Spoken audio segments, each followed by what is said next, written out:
হযরত নূহ আলাইহিস সালামের মহাপ্লাবনও যাকে ডুবাতে পারেনি, সেই পাহাড় সমান বিশাল দৈত্যের করুণ পরিণতি কি জানেন? ইসলামী বর্ণনা অনুযায়ী উইজ বিন আনাক এত বিশাল আকারের ছিল যে সে সাগরের মাঝখানে দাঁড়িয়ে থাকলেও তার হাঁটু পর্যন্ত পানি পৌঁছাতো না। সে এক হাতে বিশাল আকারের হাঙর ধরে সূর্যের তাপে সেটা পুড়িয়ে খেয়ে ফেলত।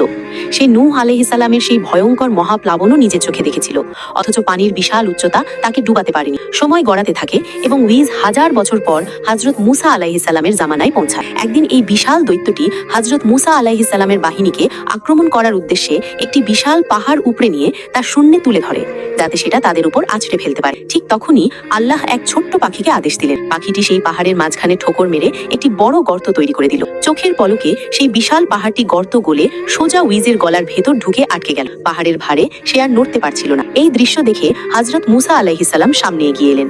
তিনি যখন শূন্যে লাফিয়ে লাঠি দিয়ে উইজের পায়ে একটি প্রচন্ড আঘাত করলেন, তখন পাহাড়ের